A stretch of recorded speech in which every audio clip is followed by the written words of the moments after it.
Hello everyone, selamat datang kembali di channel Asiswak. Sebelumnya aku sampaikan kalau misalnya ada salah kata atau info yang kurang, tolong sampaikan tulis di kolom komentar. Seperti biasa, kalian bisa dengar aja video review ini tanpa harus live soalnya. Kalian bisa juga dukung channel ini dengan sahur-sahuri Asiswak, link ada di deskripsi. Di konten kali ini kita akan bahas anime yang MC-nya om-om lagi yang sering overthinking karena dirinya udah tua tapi masih jomblo. Ya padahal kalau emang udah tua ya harusnya udah rempong kan. Apalagi kalau bukan Katai Naka no Osan Kenshin Ninaru atau nama lainnya From Old Country Bumpkin to Master Swordsman, atau dalam translate-nya Wong Deso toko kampung dadi ahli pedang, yang tayang pada tahun 2005. Singkat cerita, anime ini bercerita tentang MC kita, Beryl Gardinan, atau kita panggil aja Om Berry. Setiap hari, bapaknya ngeluh kapan gendong cucu, karena Om Berry ini masih jomblo dan umurnya udah 30-an. Om Berry mencurahkan segala hidupnya untuk melatih murid-murid di dojo milik keluarganya turun-temurun. Ia merasa hidupnya udah berkecukupan, pokoknya adem ayem lah. Sampai satu hari, datanglah mantan muridnya dari 10 tahun lalu bernama Alucia, yang kini menjadi komandan di Ordo Liberion di kerajaan Liberis. Alucia datang bermaksud untuk membawa Om Berry jadi instruktur berpedang di Ordo kerajaan, karena ia merasa Om Berry adalah pendekar pedang terbaik. Tentu saja Om Berry aslinya ogah. Sialnya, tertulis di surat dari kerajaan, kalau Om Berry nggak mau atau nolak jadi instruktur, dia bakal kena semacam sanksi. Sialnya lagi, bapaknya memaksanya untuk sekalian cari jodoh di sana, yang buat Om Berry mau tidak mau, suka tidak suka, tetap kudu berangkat. Siapa sangka, kehadiran Om Berry di kerajaan Liberion menjadi sebuah turning point dalam hidupnya untuk menyadari kalau dirinya memang bukan hanya seorang pelatih, namun dia bisa menjadi seorang yang lebih hebat di luar kampungnya, karena di kerajaan banyak hal yang akan menanti Om Berry di sana. Apa Om Berry bakal menemukan jodohnya di kerajaan? Bagaimana Om Berry dapat beradaptasi di kerajaan sedangkan dirinya hanyalah orang kampung? Kenapa Om Berry begitu terkenal padahal selama ini dia diem baik ngajar di kampungnya? Kenapa Lucia ngebet banget merekomendasikan Om Berry jadi instruktur berpedang di kerajaan? Apakah anime ini cukup rekomen ditonton? Ya, terutama buat kalian yang suka anime action, MC yang B aja nggak overpower, dan pacing nyantai nggak gerusa-gerusu.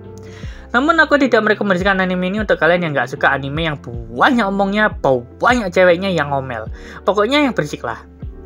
Sebelum kita lanjut ke pembahasan, aku ingin menyampaikan beberapa kejanggalan yang ada di anime ini guys. Ya ini menurutku aja sih. Emang ada ya kesatria tapi celananya kayak gini? Hei, dia ini pangkatnya tinggi loh. Masa nggak pakai armor yang memadai gitu? Outfitnya nggak mencerminkan kehormatan anjay. Kemudian, masa ada ya cewek jak enom seneng karo om-om usia lanjut? Yo nek sugar daddy.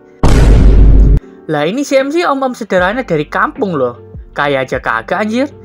Terus masa iya orang baru direkrut jadi pelatih kok langsung dapat amanah tugas gede? Jenjang karirnya sangat lompat pula dari progresnya. Ya wis lah, itu soal kejanggalan. Jujur bukannya aku songong atau gimana ya. Sepanjang episode anime ini, saya tidak langsung mengabarkan perasaanku maupun para guru. Gimana sih rasanya ketemu mantan murid yang udah pada gede? Atau gimana sih rasanya melihat muridnya udah pada jadi? Tapi ya nggak ngarep-ngarep sama murid sendiri lah.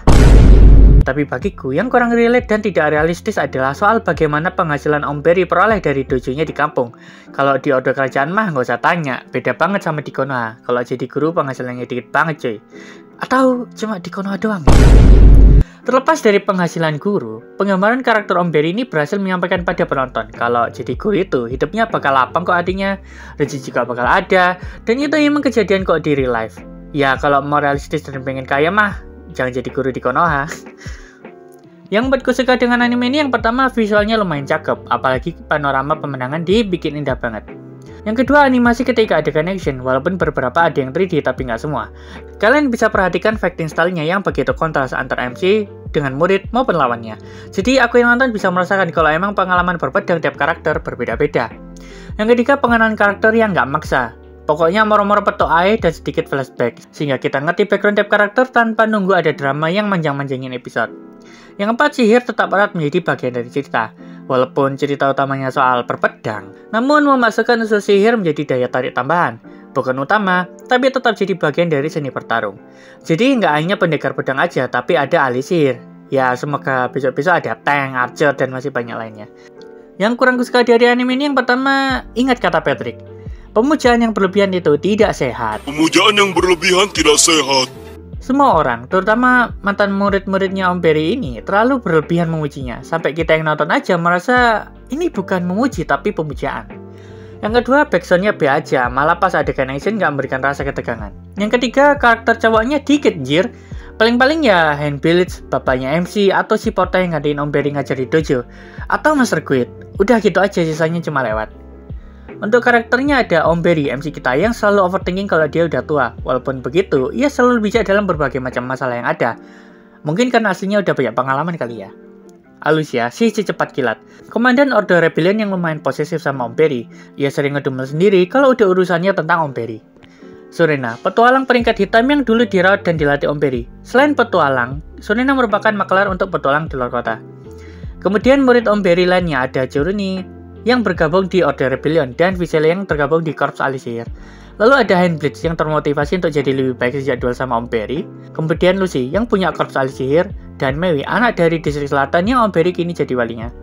Kemudian dari kerajaan sebelah ada Rose, mantan muridnya Om Berry juga, dan kakaknya Katoga. Sisanya lupa anggap kartu lewat. Sebagai catatan yang pertama, di ending apa yang akan terjadi pada Rose dan Katoga? Walaupun cuma sedetik, diperlihatkan kalau mereka lagi diincar assassin kemarin. Jika kalian perhatikan, si Rose dan Katoga ini berdua doang loh. Kalau mereka emang perjalanan balik, harusnya kan ada kereta kuda dan pasukan. Artinya, sepertinya mereka berdua ini melakukan perjalanan setelah balik ke kerajaan. Apakah hendak menyelamatkan anak-anak panti yang disandra Paus? Yang kedua, ini pertanyaanku buat kalian guys. Kali bisa jadi saran buat Om Berry. Menurut kalian harusnya Om Berry milih siapa di antara mantan murid-muridnya untuk dijadikan istri? Kalau aku sih Surena ya. Kalau kalian siapa? Untuk rating ada di layar ini ya.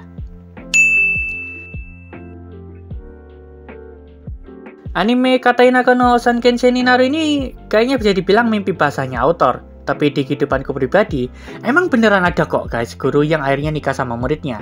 Tapi setelah lama lulus sekolah. Pacingnya nggak di ler-ler. Kalau ada masalah langsung satset sikat tebas cerot. Pokoknya udah oke lah anime ini.